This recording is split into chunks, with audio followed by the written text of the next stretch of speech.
Shalom, salam sejahtera untuk kita semua. Kita berjumpa kembali di dalam pembacaan Alkitab Perjanjian Lama di hari yang ke-44.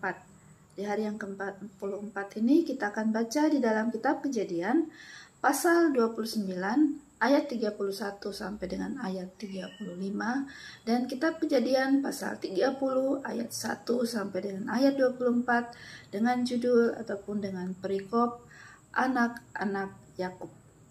Ini adalah judul ataupun perikop yang kedua dari kitab Kejadian pasal 29 dan masuk di dalam kitab Kejadian pasal 30. Dalam nama Tuhan Yesus Kristus, demikian firman Tuhan. Kejadian pasal 29 ayat 31 sampai dengan 35 dan Kejadian pasal 30 ayat 1 sampai dengan ayat 24.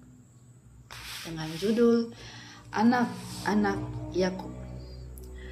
Ketika Tuhan melihat bahwa Lea tidak dicintai, dibukanyalah kandungannya, tetapi Rahel mandul. Lea mengandung lalu melahirkan seorang anak laki-laki dan menamainya Ruben, sebab katanya sesungguhnya Tuhan telah memperhatikan kesengsaraanku. Sekarang tentulah aku akan dicintai oleh suamiku. Mengandung pula lah ia lalu melahirkan seorang anak laki-laki. Maka ia berkata, sesungguhnya Tuhan telah mendengar bahwa aku tidak dicintai, lalu diberikannya pula anak ini kepadaku. Maka ia menamai anak itu Simeon. Mengandung pula lah ia lalu melahirkan seorang anak laki-laki, maka ia berkata, sekali ini suamiku akan lebih erat kepadaku, karena aku telah melahirkan 3 anak laki-laki baginya. Itulah sebabnya ia menamai anak itu Lewi. Mengandung pula lah ia lalu melahirkan seorang anak laki-laki, maka ia berkata, sekali ini aku akan bersyukur kepada Tuhan. Itulah sebabnya ia menamai anak itu Yehuda. Sesudah itu ia tidak melahirkan lagi. Ketika dilihat Rahel bahwa ia tidak melahirkan anak-anak bagi Yakub, cemburulah ia kepada kakaknya itu, lalu berkata kepada Yakub, berikanlah kepadaku anak, kalau tidak aku akan mati. Maka bangkitlah amarah Yakub terhadap Rahel dan ia berkata, akukah pengganti Allah yang telah menghalangi engkau mengandung?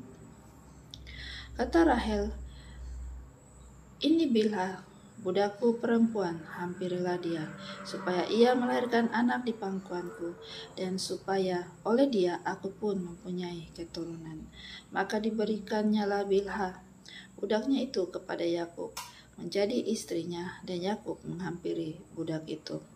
Bilha mengandung lalu melahirkan seorang anak laki-laki bagi Yakub. Berkatalah Rahel, Allah telah memberikan keadilan kepadaku.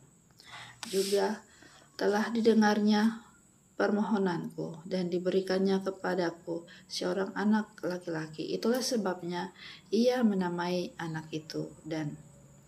Mengandung pula lah Bilha, budak perempuan Rahel, lalu melahirkan anak laki-laki yang kedua bagi Yakub. Berkatalah Rahel, aku telah sangat hebat bergulat dengan kakakku, dan aku pun menang. Maka ia menamai anak itu Naftali. Ketika dilihat Lea bahwa ia tidak melahirkan lagi, diambilnyalah Silpa budaknya perempuan dan diberikannya kepada Yakub menjadi istrinya. Dan Silpa budak perempuan Lea melahirkan seorang anak laki-laki bagi Yakub. Berkatalah Lea, mujur telah datang, maka ia menamai anak itu Gad. Dan Silpa budak perempuan Lea melahirkan anak laki-laki yang kedua bagi Yakub. Berkatalah Lea, aku ini berbahagia, tentulah perempuan-perempuan akan menyebutkan aku berbahagia. Maka ia menamai anak itu Aser. Ketika Ruben pada musim menuai gandum pergi berjalan-jalan, didapatinya lah di padang buah Dudaim, lalu dibawanya kepada Lea ibunya. Kata Rahel kepada Lea, "Berilah aku beberapa buah dudaim yang didapat oleh anakmu itu." Jawab Lea kepadanya, "Apakah belum cukup bagimu mengambil suamiku? Sekarang pula mau mengambil lagi buah dudaim anakku?" Kata Rahel, "Kalau begitu, biarlah ia tidur dengan engkau pada malam ini sebagai ganti buah dudaim anakmu itu." Ketika Yakub pada waktu petang datang dari padang, pergilah Lea mendapatkannya sambil berkata, "Engkau harus singgah kepadaku malam ini, sebab memang engkau telah kusewa dengan buah dudaim anakku." Sebab itu, tidurlah Yakub dengan Lea pada malam itu. Lalu Allah mendengarkan permohonan Lea. Lea mengandung dan melahirkan anak laki-laki yang kelima bagi Yakub. Lalu kata Lea, "Allah telah memberi upahku, karena aku telah memberi budakku perempuan kepada suamiku." Maka ia menamai anak ini Isakar. Kemudian Lea mengandung pula dan melahirkan anak laki-laki yang keenam bagi Yakub. Berkatalah Lea, "Allah telah memberikan hadiah yang indah kepadaku. Sekali ini suamiku akan tinggal bersama-sama dengan aku, karena aku telah melahirkan 6 orang anak laki-laki baginya." Maka ia menamai anak itu Zebulon. Sesudah itu, ia melahirkan seorang anak perempuan dan menamai anak itu Dina. Lalu ingatlah Allah akan Rahel. Allah mendengarkan permohonannya serta membuka kandungannya. Maka mengandunglah Rahel dan melahirkan seorang anak laki-laki. Berkatalah ia, "Allah telah menghapuskan aibku." Maka ia menamai anak itu Yusuf sambil berkata, "Mudah-mudahan Tuhan menambahi seorang anak laki-laki lagi bagiku." Demikian firman Tuhan. Kiranya firman Tuhan ini dapat memberkati Bapak, Ibu, saudara-saudara semuanya dimanapun Anda berada. Tuhan Yesus memberkati. Amin.